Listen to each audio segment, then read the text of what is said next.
የኢትዮጵያ ሕዝባዊ አብዮታዊ ፓርቲ ኢህአፓ እየተዘጋጀ የሚቀርብ ፍኖተ ዲሞክራሲ የኢትዮጵያ አንድነት ድምፅ ነው።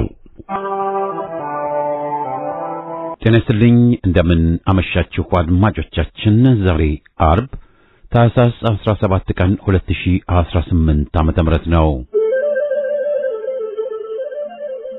የደምቢ ዶሎ ዩኒቨርሲቲ ተማሪዎች የነበሩትና በአክራሪ የኦሮሞ አሸባሪዎች የታገቱት ተማሪዎች ጉዳይ እስካሁን እልባትን አላገኘም። ብዙዎቹ ልጃገረዶች የሆኑት እነዚህ የአማራ ወጣቶች ከታገቱ አርብ ታህሳስ 17 ቀን 2181 ቀናት አለፋቸው። የወጣቶቹ ሰቆቃ ያብቃ እንበል። እስከ መቼ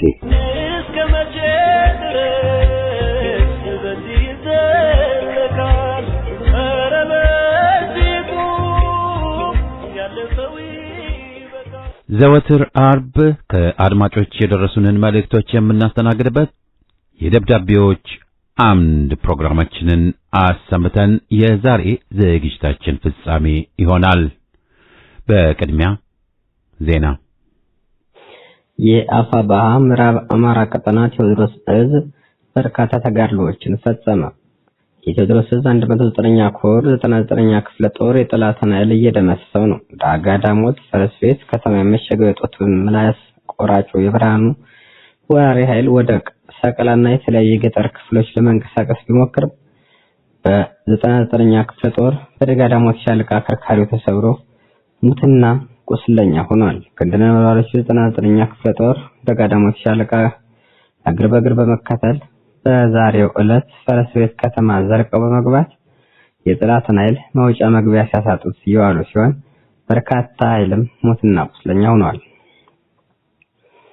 የደፈጣ ጥቃት ተሰነዘረ።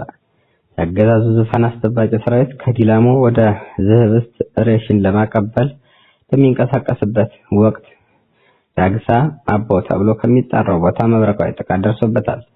በጥቃቱም 17 ኃይል ሲሞትበት ቀሪው መንጋ ከባድና ቀላል ቁስለኛ ሆኗል። መነሻውን ከወንበረማ ዋሽንዲ ከተማ ያደረገው የአገዛዙ ዘር ጨፍጫፊ ቅጥረኛ ኃይል የአርሶ አደሩን ንብረት ለመዝረፍ ከንጋቱ 10 ሰዓት አካባቢ ጀምሮ ወደ አንካሻ ጓጉሳዋ ዳንጉሻ ቀበሌ ተንቀሳቅሷል። አይበገሬዋ ሁለተኛ ሻለቃም የጠላትን እንቅስቃሴ መረጃ ጤና ገዢ ወታደራዊ ቦታ ላይ በማድፈጥ ብርቱ ክንዷን አቅምሳ በመጣበት መንገድ መልሳለች። የአርሶ አደሩን ንብረት ለመዝረፍ የቋመጠ የጠላት ኃይል ለሶስተኛ ጊዜ ተነኮሰ ሲሆን ዛሬ እንደዚህ በፊቱ የወገን ምት መቋቋም የተሳነው ጠላት ሙትና ቁስለኛውን አንጠልጥሎ ቀጠናውን በነፋስ ፍጥነት እግሬ አውጪ በማለት ሸሽቷል። ለሁለት ቀናት ላስጨራሽ ፊልም ያደረገው 206ኛ ኮር በተለያዩ ግንባሮች ድልን ተቀዳጀ። በትላንትናው ዕለት መነሻውን ከደብረ ማርቆስ ያደረገው የጠላት ኃይል በሁለት አቅጣጫ ወደ ጮቄ ተራራ ለመውጣት ሲንቀሳቀስ የ24ኛ ክፍለ ጦር ቃኝና መሐንዲስ የጸድ ላይ ባደረገው ትንቅንቅ ከ30 በላይ ኃይል ተደምሶበታል። እግሩን በማክሸፍ ተዘርግቶ የነበረውን የጠላት ኃይል ሮብ ገበያ ከተማ እንዲሰባሰብ ተደርጓል። ጠላት ባልጠበቀው መንገድ ከኋላው በደረሰበት ጥቃት ወደፊት መራመድ ተስኖት ሜዳ ላይ ቀርቷል። በተደጋጋሚ ድልን በማስመዝገብ የጠላት አስከሬን ያነባበረችው ስናን አባጅ ሜሻለቃ የተወጣጣ ኃይል በመደምሰስ ጠላት መሽጎባቸው የነበሩ 4 ቦታዎች ላይ አስከሬኑን ቀብሮ እንዲመለስ ተደርጓል። ሰራዊቱን እያዝረከረከ የሚሮጠው የአረመኔው ኃይል በዛሬው ዕለት በጅምላ የቀበራቸው ሰራዊት ማህበረሰብን በመረባረብ ከርሻ መሬቶች እየወጣ የተለየ መቃብር ቦታ አዘጋጅቶ እየቀበራቸው ይገኛል። በተያያዘ የድል ዜናም በክፍለ ጦሩ ቃኝና መሐንዲስ ልዩ ኮማንዶዎች የቀስተ ደመና ሻለቃ በመቀናጀት ከሌሊቱ 11 ሰዓት ጀምሮ በደብረ ኤልያስ ወረዳ ማርዘነብ ቀበሌ በመሸጉ ኃይል በፈጸሙት የከበባ ጥቃት ጠላት በተኛበት ድባቅ መጥተዋል። ሰዓታት በወሰደ ድንገተኛ ማጥቃት በተኛበት የተንቀጠቀጠው የአገዛዙ ኃይል ከደብረ ኤልያስ ከተማ በዙሪያ 3 የታገዘ ኃይል በመጨመር አንድ አይሱዚ አስከሬን 3 አምቡላንስ እና 3 ፓትሮል ቁስለኛ በማንሳት ወደ ደብረ ኤልያስ ተመልሷል። የጠላትን አሰላለፍና አቅርብ በማጥናት ከፍተኛ ድል የተቀዳጀ የሚገኘው 206ኛ ኮር በጃማ በወልቄ በማርዘነብ በጸድ ባደረገው ፊልሚያ ከ165 በላይ የጠላት ኃይል ተደምስሷል። መብረቁ የጠላት ራስ ምታት ሆኖ ቀጥሏል። ከሰዴ ወረዳ በሌሊት በተለያዩ አቅጣጫዎች በመውጣት ወደ አፍቃራ ቀበሌው ጦር ወጥቶ የነበረው የጠላት ኃይል 201ኛ ኮር 54ኛ ክፍለ ጦር እየቀጠቀጠ በመመለስ ቄስ አጤ ማርያም የምትባል ቦታ ላይ ከጠዋቱ 4 ሰዓት ጀምሮ እስከ 7 ሰዓት ድረስ ከፍተኛ የሆነ ትንቅንቅ በማድረግ በጠላት ላይ ከፍተኛ ጉዳት አድርሷል። በተደረገው ማጥቃት የጠላት ኃይል የመከላከያ አመራሮችን ጨምሮ ከ11 በላይ አስክሬን መነሳቱን በርካታ ቁጥር ያለው ኃይል እንደተደመሰሰም የሚያሳይ መረጃ ወጥቷል። ሰው ማስከዳት ያገዛዙን ኃይል እያፈራረሰው የሚገኝ ሲሆን በደጋ ዳሞት ወረዳ ከ23 ክፍለ ጦር በዛሬው ዕለት 2 መሰረታዊ ወታደር እያንዳንዳቸው ጥቁር ክላሽን በመያዝ የምዕራብ አማራ ቀጠና ቴዎድሮስ ዕዝን ተቀላቅለዋል። መሰረታዊ ወታደር አድነው እንየው አንደኛ ሬጅመንት ሻምበል 3 ጥቁር ክላሽ እና 91 ጥይት፣ መሰረታዊ ወታደር ንግሩ ደመቀ አንደኛ ሬጅመንት ሻምበል 3 ጥቁር ክላሽ እና 110 ጥይትን በመያዝ ተቀላቅለዋል። በተያዘ ከጧቱ 1 ሰዓት አካባቢ ፈረስ ቤት ከተማ አናብስቶቹ የደጋ ዳሞት ሻለቃ ወደ ከተማ በመግባት በቴክኒክና ሙያ አካባቢ በተቀመጠው አገዛዙ ኃይል በመብረቃዊ ጥቃት በመፈጸም በቁጥር ያልታወቀ ሙስና ቆስለኛ አድርገዋል። በቢቸና ከተማ 04 ቀበሌ የባጃጅ ሾፌሮች በአገዛዙ አረመኔያዊ ሰራዊት በአሰቃቂ ሁኔታ ተገደሉ። በቢቸና ከተማ የሚገኘው የአገዛዙ አረመኔያዊ ሰራዊት በፋኖ ምት ተስፋ በመቁረጥ ንጹሃን አማራዎች ላይ አፈሙዝ በማዞር ንጹሃንን በመግደል አረመኔያዊ ተግባሩን አሳይቷል። የአገዛዙ አረመኔያዊ ሰራዊት ከምሽቱ 1 ሰዓት ከ15 3 የባጃጅ ሾፌሮች ላይ በመተኮስ በአሰቃቂ ሁኔታ በመግደል እና ከባድ ቁስለኛ በማድረግ የንጹሃንን ባጃጆች አቃጥሏል። የኩላሊት ንቅለ ተከላ ያደረጉ ታካሚዎች የሚወስዱት መድኃኒት አቅርቦት በማጣታቸው ቅሬታቸውን አሰሙ። የኩላሊት ንቅለ ተከላ ያደረጉ ታካሚዎች የሚወስዱት መድኃኒት አቅርቦት ከወር በላይ ለሚሆን ጊዜ በመጥፋቱ አብዛኛው ህሙማን ወደ ከፋ ችግርና ወደ ሞት መዳረጋቸውን ቅሬታቸው ላይ አስፍረዋል። ወደ ከፋ ችግር ውስጥ የገባው በመሆኑ አፋጣኝ ምላሽ ይሰጠን ሲሉ የጠየቁ ታካሚዎች እስካሁን ግን ምንም አይነት ምላሽ እንዳላገኙ ይናገራሉ። ቅሬታ አቅራቢዎቹ እኛ የኩላሊት ንቅለ ተከላ ያደረግን ስንሆን በተደጋጋሚ የኩላሊት መድኃኒት አቅርቦትና የላቦራቶሪ ምርመራ መጥፋት እየተከሰተ ለብዙ ችግር እየተዳረግን እንገኛለን ብለዋል። በተደጋጋሚ በደብዳቤ በአዲስ አበባና ከአዲስ አበባ ውጭ የሚገኙ ገዳዩ ጉዳይ የሚመለከታቸው የኩላሊት ንቅለ ተከላ ያከናወኑ ዜጎችን በመወከል 35 ሰዎች ፊርማቸውን አኑረዋል። ደብዳቤው ንቅለ ተከላ መድኃኒት በብቸኝነት የሚያቀርበው የቅዱስ ጳውሎስ ሆስፒታል መሆኑ እየታወቀ በድንገት መድኃኒት አልቋል ማለት ከየት እንድናገኝ ታስቦ እንደሆነ አሳዛኝ ነው በማለት የመድኃኒቱን ሰዓትና ማዛነፍና ማቋረጥ በህይወት የመኖርና ያለመኖር ጉዳይ ነው ብለዋል። በተጨማሪም መድኃኒታችንን አይደለም ለአንድ ቀን መዝለል ሰዓት እንኳን ሲዛነፍ በህይወት የመኖርና ያለመኖር ከዚያም ከተረፈ ዘርፈ ብዙ ኢኮኖሚና ስነልቦናዊ ቀውስ እንደሚያስከትለው ዲያሊሲስ የሚመልስ ነው ብለዋል። የመድኃኒት አቅርቦቱ በመቋረጡ ለምኖ ላሳከመ ቤተሰብ ዱብዳና አስደንጋጭ ነው ሲሉ የችግሩ ግዝፈትን አስረድተዋል። ቅሬታውን ወደ ጤና ለጳውሎስ ሆስፒታል ንቅለ ተከላ ክፍል እንዲሁም ለአስተዳደር ክፍል ጉዳዩን ቢያሳውቁም ጊዜያዊ እንጂ ዘላቂ መፍትሄ ማግኘት ባለመቻላቸው ነው። ከዚህ ቀደም መድኃኒቶች ሲጠፋ በጣም ከቆየ 15 ቀን ድረስ ጠፍቶ ቢቆይ ነው ያሉ ሲሆን አሁን የመድኃኒት አቅርቦቱ ከወር በላይ በመቋረጡ ህሙማን እጃችን ላይ ያለውን መድኃኒት ለሌላው ታማሚ እያዋስን ቆይተናልም ብለዋል። ከመድኃኒት አቅርቦት ችግሩ ሌላም የታክሮሲሎም ምርመራ በኬሚካል እጥረት ምክንያት መቆሙን ጠቅሰዋል። ቅሬታ አቅራቢዎች እንደገለጹት አንደኛ የመድኃኒት ግዢ ሲፈጸም የታማሚዎችን ቁጥር ባገናዘበ መልኩ ከሌሎች የአፍሪካ ሀገራት ተሞክሮ በመውሰድ የ1 ዓመት ግዢ መፈጸም፣ ሁለተኛ እንደ ብዙ የአፍሪካ ሀገራት ህሙማን ቢያንስ ለ2 ወር ከተቻለ ደግሞ ለ3 ወር መድኃኒት እጃችን ላይ ቢገባ፣ ሶስተኛ የክፍለ ሀገር ታማሚዎች ለትራንስፖርትና ለመኝታ እንዲሁም የምግብ ወጪ ከመድኃኒት ወጪ ጋር ተደምሮ ከፍተኛ የኢኮኖሚ ጫና እያደረገ ስለሆነ ረዘም ላለ ጊዜ የመድኃኒት አቅርቦት ቢያገኝ፣ አራተኛው የታክስ ሌብል መመርመሪያ ኬሚካል ልክ እንደ መድኃኒቱ የ1 ዓመት ጊዜን ባገናዘበ መንገድ ቢገባ የሚሉ ይገኙበታል። ጥያቄውን ጠየቅን እንጂ ምላሽ የሚሰጥ አካል እንደሌለ ግን ተስፋ ቆርጠናል። በየቀኑ እየሞትን እንገኛለን። የበሽታው አስከፊነት አንሶ እንዴት መድኃኒት ማስገባት ሊከብድ ይችላል? ይህ በራሳችሁ ፍቃድ በሽታ ይግደላችሁ ብሎ ፈርሞ እንደመስጠት ነው በማለት በከፍተኛ ሁኔታ ምሬታቸውን አስተጋብተዋል። የዕለት ዜና በዚያ በቃ።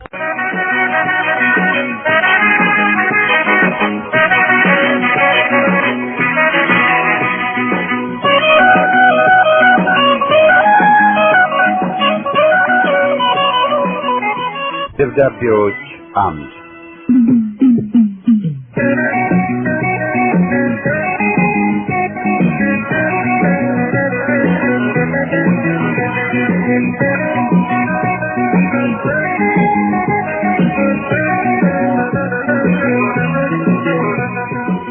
ይህ ፕሮግራም ከእናንተ ከአድማጮቻችን ያገኘናቸውን ደብዳቤዎች የምናስተናግድበት መድረክ ነው። የከበረ ሰላምታዬ ለሬዲዮኑ አምድ አዘጋጆችና ለዘወትር አድማጮቹ ይድረስልኝ።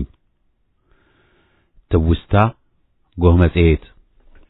ጎህ በ1968 ዓመተ ምህረት በዘመኑ የተስፋፋውን ርዕዮት ይዘው የጦፈ ክርክር የምትደረግባት ወርሃዊ መጽሔት ነበረች። ወር ደርሶ አሰሩን እያልን መሐለቅ ያላቸውን ሰዎች በአሰራር ጠይቀን በናፍቆት ጠብቀን በፍቅርና በመውደድም ሸምተን አነበብናት። በብር ይሁን በብር ታምሳ ከአከፋፋይና ካዟሪም እጅ ቀለብ አደረግናት። አይጠሀፍት ጥቂትም ቢሆኑ በብዙሃን ውስጥ የቀሩ ነበሩ።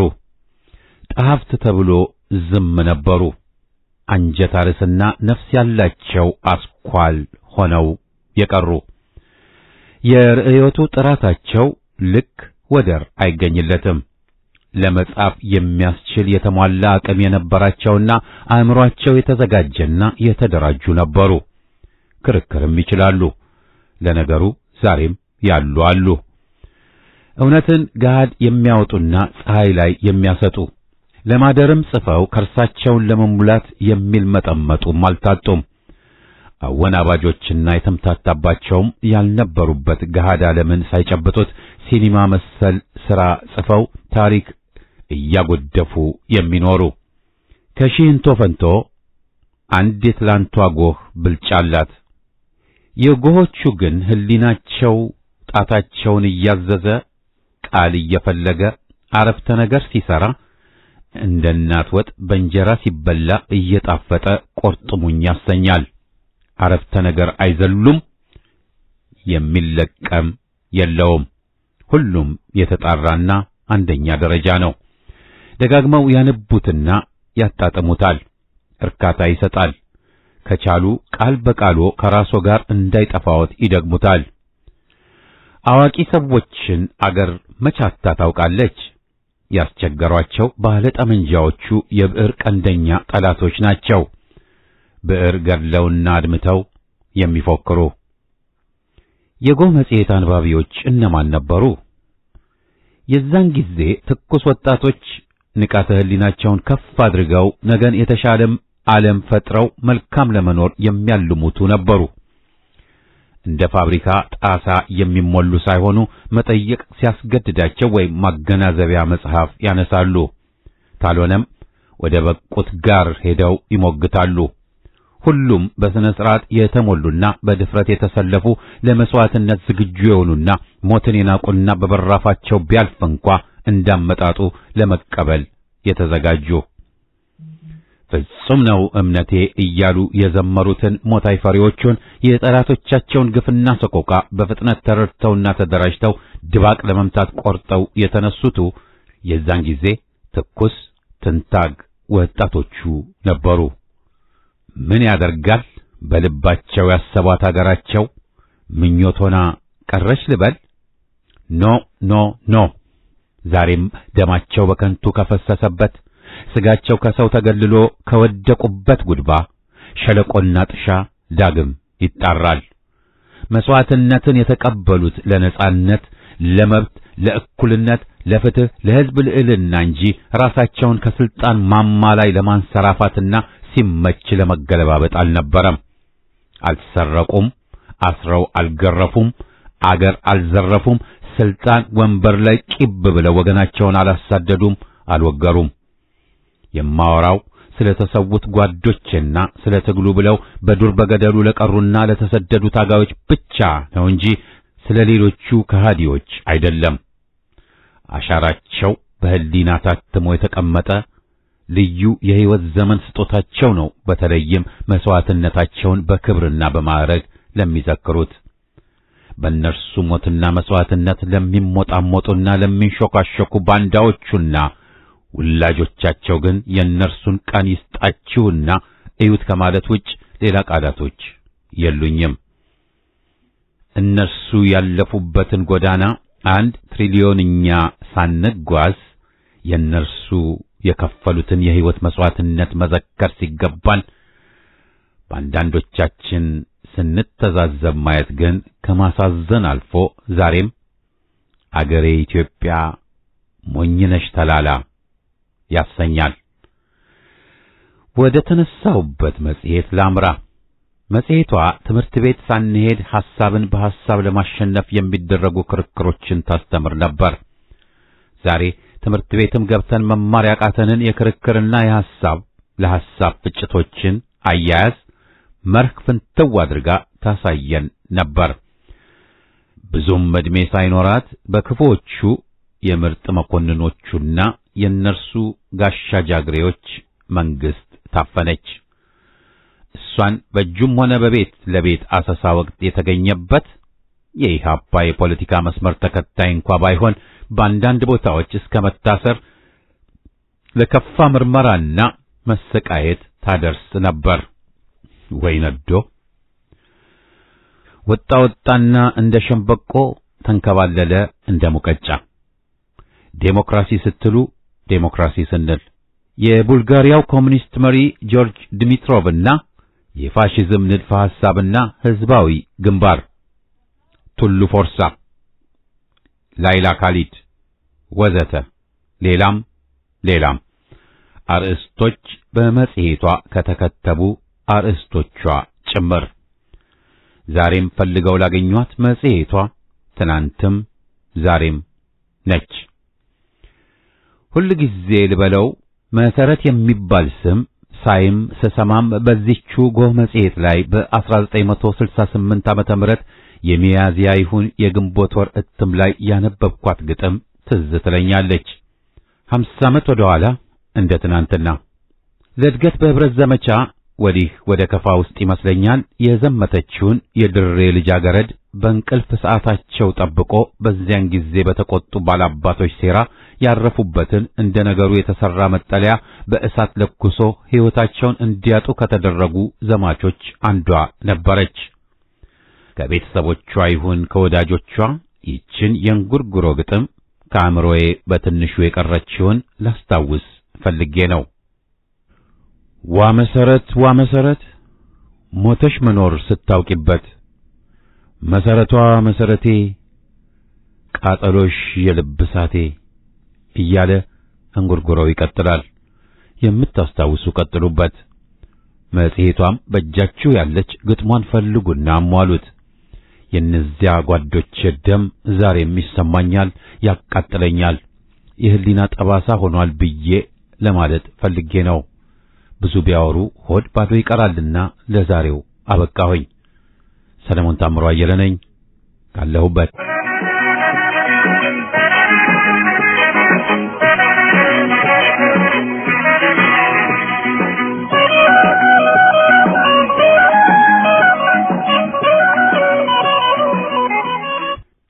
ለፍኖተ ዴሞክራሲ የኢትዮጵያ አንድነት ድምጽ የደብዳቤዎች አምድ አዘጋጆች ለኦነጋውያንና ለወያኔያውያን ነጻነት ማለት በተግባር ለ50 ዓመታት ተተርጉመው አይተናል።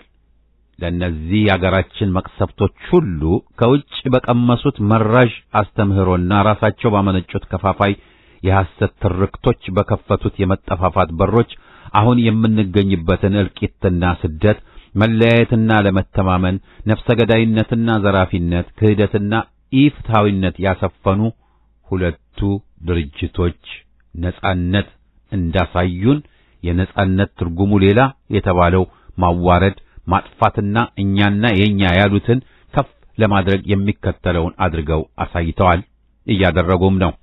ተዳቅለው ለስልጣን ያበቁት የኦነግ ኦሮሞማ ብልጽግናም ልማትን እንዲሁ ተርጉሟል። አንድ የሐሰት ትርክት መፈብረክና ዜጎችን ከሰውነት ውጭ አድርጎ መለያየትና ማፋጀት፣ ሁለት ሰውነትን ህሊና ቢስ ሆድ ብቻ ማድረግ፣ ሶስት አንድነትን ማጠልሸትና መለያየትን እንደ ቅድስናና እውነት ማስተማር፣ ቁማርተኝነትና ሌብነት፣ አራት ሰውን በጎሳና በቋንቋ በአሰፋፈር ከፋፍሎ በማጠላላት በመንግስት መዋቅርና በጫካ አደረጃጀት ፍጅት መፈጸም፣ አምስት መንገድ ዘግቶ ማፈን፣ መዝረፍ፣ መግደል፣ ስድስት እየገደሉ ተገደልኩ ብሎ መካድ፣ ሰባት ከውጭ ባዕድ አገር ጋር አገርን ማዋረድ ወዘተ ነው። ይህ ነውራቸውን፣ ወንጀላቸውን፣ ክፋታቸውን ነጻነት ይሉታል። ጽንፈኛ ወሃባውያን እና ተረፈናዚ ፕሮቴስታንት በእነዚህ ዘረኞች ስር ተደብቀው የውጭ ወረራ ሲከሰት መንግስት ሲዳከምና ጸረ ነባር ኢትዮጵያ ዝንባሌ ያላቸው መንግስታት ሲመጡ አገር ሲያወድሙ፣ ሰው ሲያርዱ፣ ታሪክ ሲያጠለሹ እምነት ለማስጣል መሯሯጥ የጥንት ልማዳቸው ነው። ለዋቆ ጉቱ ፋውንዴሽንና ሐውልት የሚያቆም የነጻነት አባት ምኒልክን የሚከስ የወያኔና የኦነግ መንጋ ዓላማው ዘር ማጥፋት ለመሆኑ በሚመርጡትና በሚጠሉት የጀግና አይነት ነግረውናል። ባርነትን፣ መለያየትን፣ መድከምን እጅግ ይናፍቃሉ። የዛሬ 500 ዓመት ለ92 ዓመታት የፈጸሙትን የዘር ማጥፋት የገዳ ስርዓት ተግባር በ21ኛው መቶ ክፍለ ዘመን በሕዝብ ስም የሚፈጽሙ የፖለቲካ ልሂቅ ከጽንፈኞቹ ጂሃዲስቶች ተረፈናዚ ጋር ተዋህደው የነጻነትን ትርጉም በተግባር ተቃረኑት። ከነዚህ ጥቂት የመርዝ ምንጮች ለመገላገል ህሊናውን ያልጣለ ሰብአዊነት ያልተለየው አገርና ሕዝብ ማለት ምን እንደሆኑ የሚረዳ ሁሉ በአንድነት መቆም አለበት። ፓርላማው፣ ሲኖዶሱ፣ መጅሊሱ፣ የሃይማኖት ተቋም ጉባኤ፣ መከላከያ፣ አቃቤ ሕግ ወዘተ ሁሉ ተጠቃሎ የዚህ የዘር ማጥፋት ፕሮጀክት አመቻችና ፈጻሚ ሆኖ ይታየኛልና ምንም ተስፋ ማድረግ አይገባንም። ትግል ብቻ ነው መፍትሄው። መኳንንት ነኝ ከቢዛሞ ወለቅ።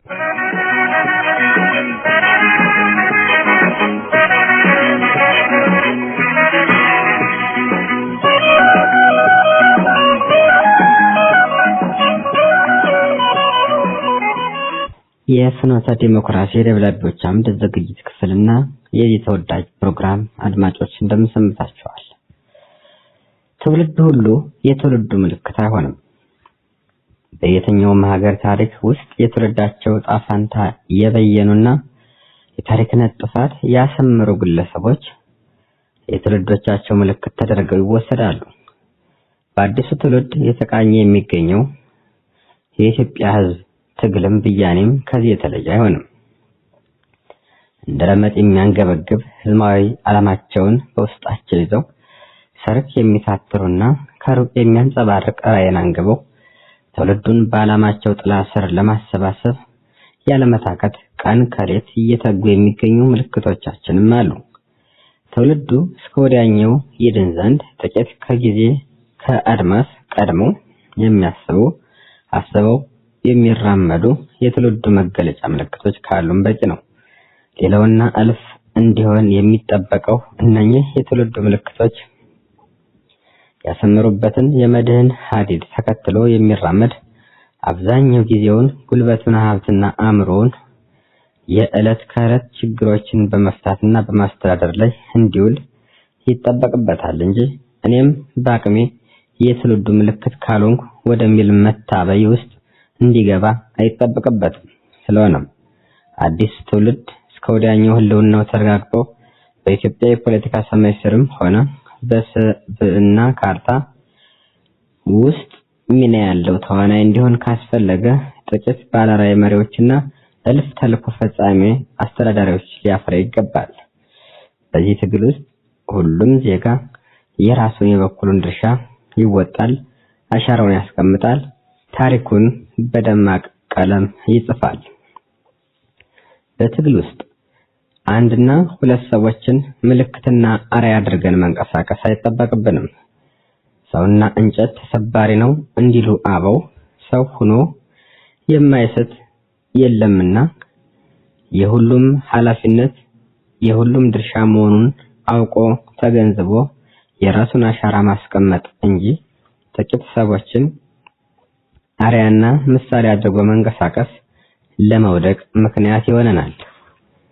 ምክንያቱም እነዛ ሰዎች ስጋ ለባሲ ስለሆኑ የራሳቸው ድክመትና የራሳቸው ውድቀት ሊኖራቸውም ስለሚችል አንድና ሁለት ሰው ምልክት ማድረጋችንን አቁመን እያንዳንዳችን ድርሻ እንዳለን ተገንዝበን የሁሉም ድርሻ እና ሚና ሲሰባሰብ ከድል እንደሚያደርስ መረዳት ያስፈልጋል። ስለዚህ በተለያየ ቦታ ላይ እኔ እከሌን አርበኛውን ብዬ እንጂ የሚል የተለያየ መላምት ስንሰጥ ምን ተሰማ ሰዎች ከወዲሁ ጥንቃቄ ልናደርግ ይገባል። ምክንያቱስ ካላችሁኝ ነገ እነዛ ሰዎች ቢወድቁ ምናልባትም መዳረሻችን ሳንደርስ ወዲህ ተሳፍረው አቅጣጫ ቢቀይሩ እኛ እንዳንወድቅ ይረዳናል። የሁሉም ድርሻ ሲሰባሰብ ታላቋን ኢትዮጵያና የትግላችንን ግብ እንመታለን ሲል አርበኛ ዳሞት አለኝ መልእክቱን እነሆ ብሏል።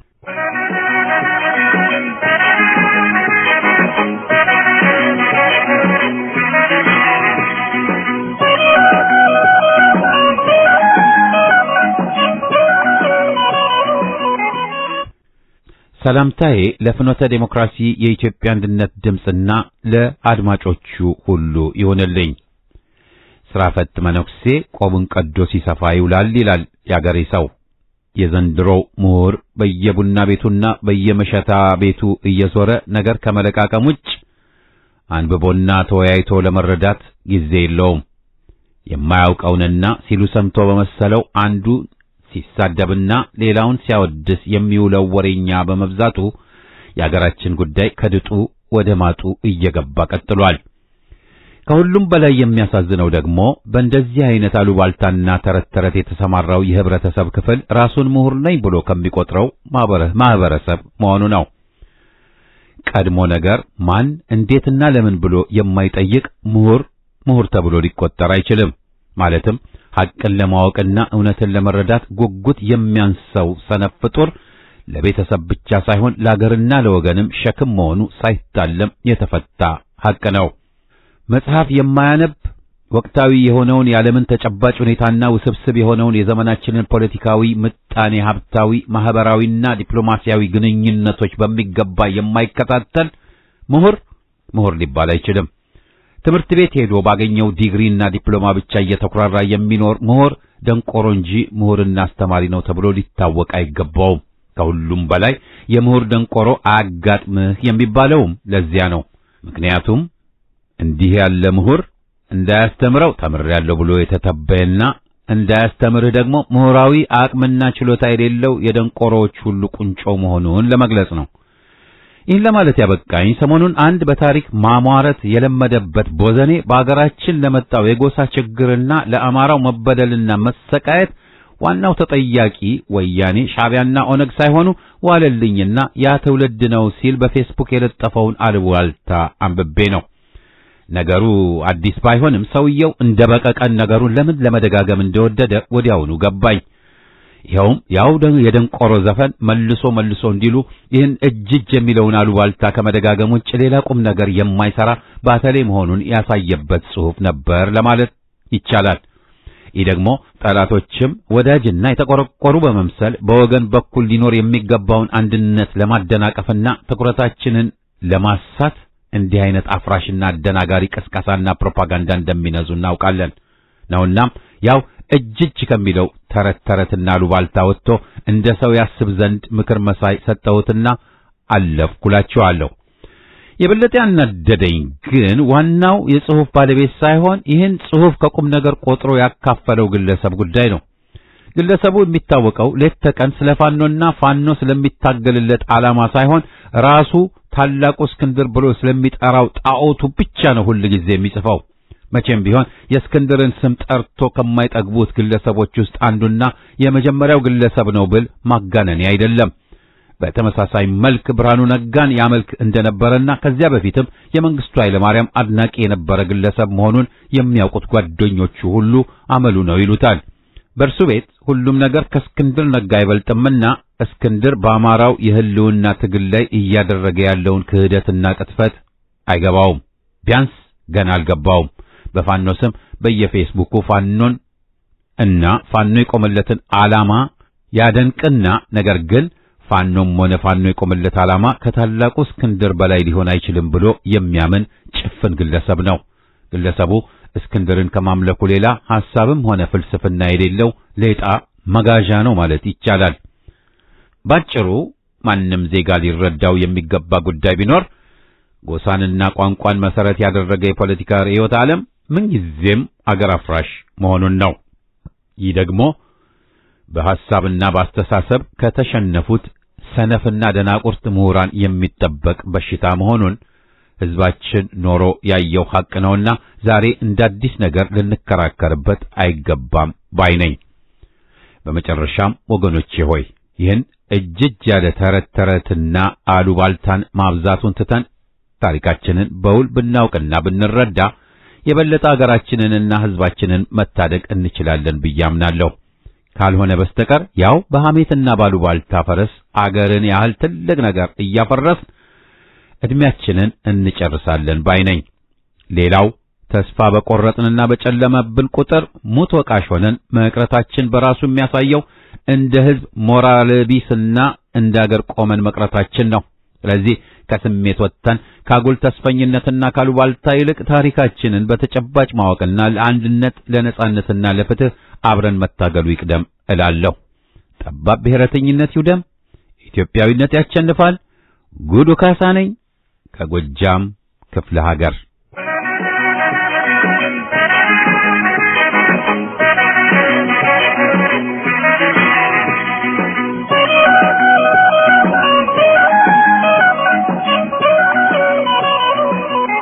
ሰላምና ጤና ያብዛላችሁ። የፍኖተ ዲሞክራሲ የኢሃፓ ራዲዮ አድማጮችና አዘጋጆች እንደምን አመሻችሁ። የዛሬውን መልእክቴ ንገረው አሳም ካለ ዋጋውን ክፈለው እያልኩ መልእክቴን በዚሁ ጀምራለሁ። ውድ አድማጮች ሆይ ድምጽ የለሹ አማራ የሌለባት ኢትዮጵያን ለመመስረት ብልጽግና እያደረገ ያለው ጦርነት ዛሬ መልኩን ቀይሮ እና አብይና መሰል ዘረኞቹ የማይገኙባት ኢትዮጵያን መልሰው በእግሯ ለማቆም እየተደረገ ያለው ትግል መስመሩን ይዞ እየተጓዘ ሲሆን እነዚህ የደጋባቸው ጅቦች አእምሮ ያላቸው እንጂ አንጨርሰው ያሉትን አማራና የትም አይደርሱም ብለው ያሉትን ከአብራኩ የወጣው የፋኖ ትግል ዛሬ በዓለም ደረጃ ዕውቅና አግኝቶ በአገር ውስጥ 70% በላይ ድጋፍ እያገኘ ከፍ እያለ መምጣቱን ለብልጽግና ወሬዎች የጧትና ማታ ራስ ምታት እየሆነ ሄደዋል። እነሱ ምን እየተባባሰ ሄደውን ያለውን ቀውስ ተሳስራል ብለው በየክልሉ የሚያደርጉትን የመሬት ወረራ አቁመን በኢትዮጵያዊነትና የሕዝብ ፍላጎት ላይ ተመርኩዘን ችግሩን የኛ ስውር የኦሮሞማ አጀንዳ አላዋጣ ማለት ወደ ጎን ትቶ ከአገር ወሮበላዎች ሌላ የጎረቤት ወሮበላዎችን በገንዘብ እየገዙ የሚመሯትን አገርና ሕዝብ እንዲወጉ በህዝቡ ሳይሆን ለጠላት ጥብቅና እየቆሙ አገርን በማተማስ ላይ ይገኛሉ።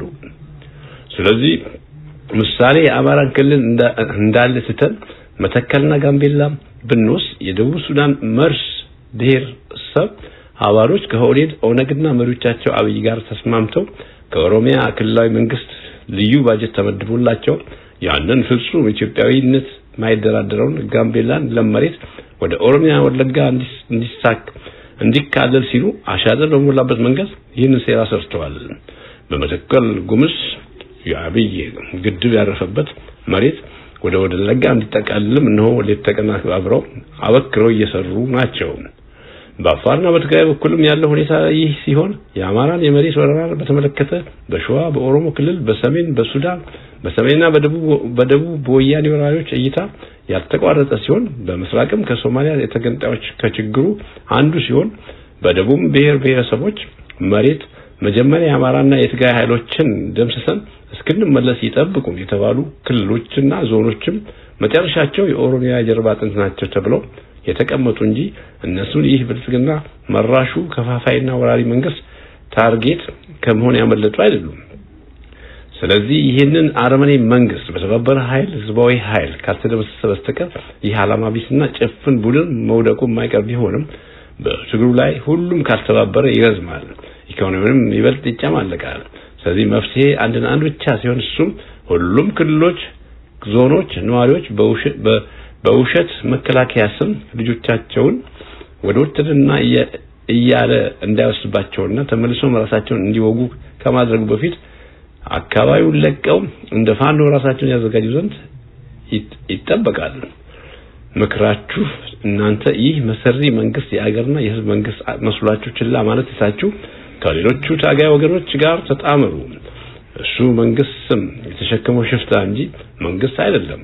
እንዲሁ ከሱ ሌላ ከሁለት በላይ የመንግስት ጭምብል ያጠበቁ በጠባቦች የተሞላው መንግስት በኦሮሚያ ክልል በየዞኑ ስላሉ እነዚህ መሰሪ ኃይሎችን ከስሩ ነቅሎ ለአንዴም ለሁሌም ማስወገድ የሚቻለው ጠንካራ በሆነ በህዝብ ትግል እንጂ ሌላ መፍትሄ ይኖራል ብላችሁ የምትጠብቁ የዋሆች ጭራቅ ለነሱ ጭራቅ ከመሆን ሌላ የሚያዋጣ የለም። ስለዚህ በኢትዮጵያ ምድር ላይ የሚኖር ዜጋ ሁሉ በተለይ ብልጽግና የባለጌዎች ስብስብን ለማጠራረቅ እንደሚደረገው ትግል ራሳችሁ ማዘጋጀት አለባችሁ ብዬ ገምታለሁ። ከዚህ ውጭ ከአብይና ግብረ አበሮቹ የሚጠበቅ ሰላማዊ መፍትሄ ተሟጧል። የብልጽግና ቤት ሁሉም ሲደግስ የሚውለው ጦርነት ድግስ እንጂ የሰላም ነፋስ ሲነፍስ አይሰማም። የሚያሳዝነው ነገር ደግሞ መከላከያ የሚባል በሌለበት ሀገር በመከላከያ ስም እየተመለመሉ በአማራና በሌሎች ሀገሮች ክፍሎች በመከላከያ ስም በየቦታው እየተላኩ የሚያልቁት ወጣቶች ለማን እንደሚዋጉና እንደሚሞቱ በውሉ ለይተው አያውቁም። ነፍሳቸውን በከንቱ የሚገብሩት ለአብይ እንጂ ለሀገራቸው አለመሆኑን ማንም በግልጽ የነገራቸውም የለም።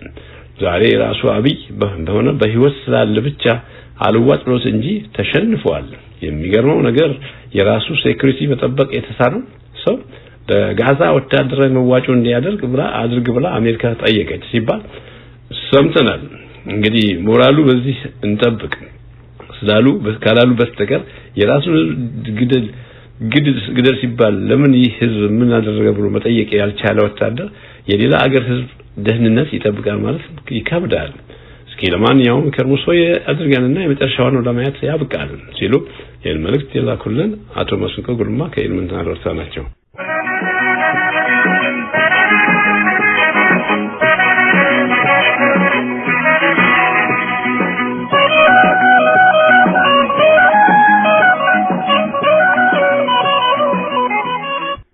ለፍኖተ ዴሞክራሲ የኢትዮጵያ አንድነት ድምጽ ሬዲዮ ታሪክ ራሱን ይደግማል። መጀመሪያ እንደ ትራጀዲ፣ ቀጥሎ ደግሞ እንደ ሽሙጥ እንዳለው ካርል ማርክስ ዛሬ በአማራው አካባቢ ባረጋ ከበደና በኦሮሞ መከላከያ ሰራዊት አመራሮች የሚመራው የሰላም ኮንፈረንስ ተብዬ የልመና ጉዞ የደርግ መንግስት በ1983 ዓመተ ምህረት ዋዜማ ላይ ያሳየው የነበረውን ተስፋ የቆረጠ የፕሮፓጋንዳ ሥራ በግልጽ እያስታወሰን ይገኛል።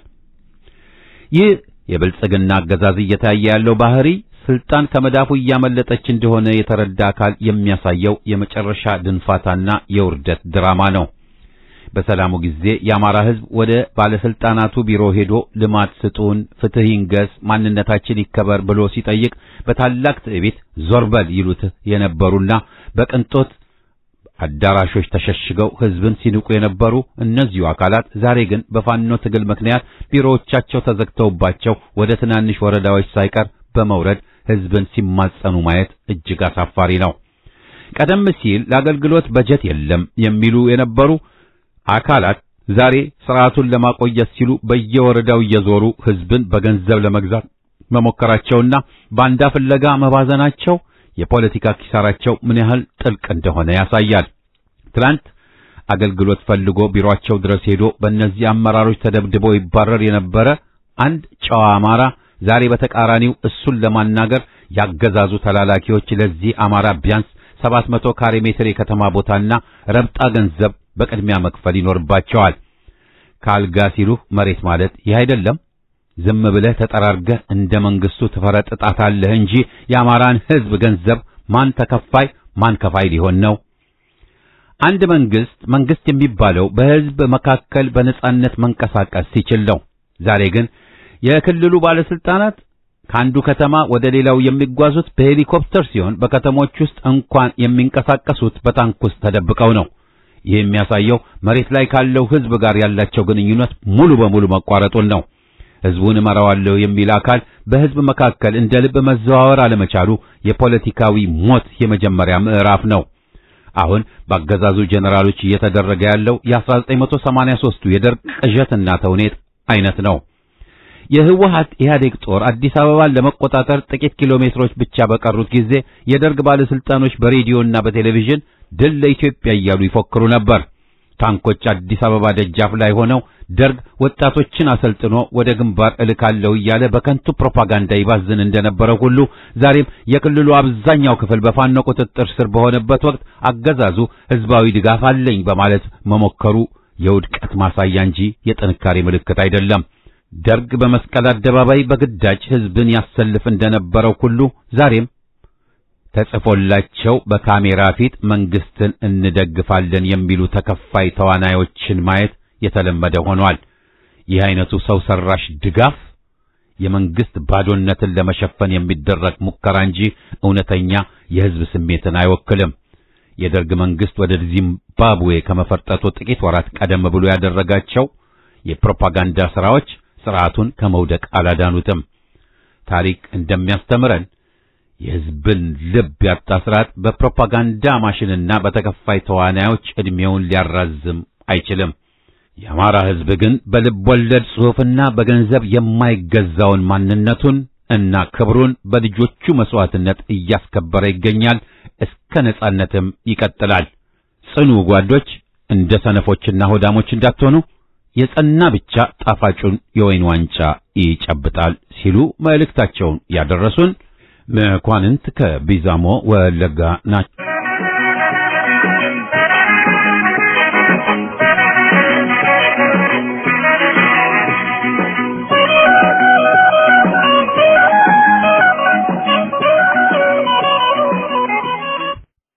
አድማጮቻችን የደብዳቤዎች አምድ ፕሮግራማችን በዚሁ ይጠቃልላል። ሳምንት አርብ እስከምንገናኝ ደህና ቆዩን።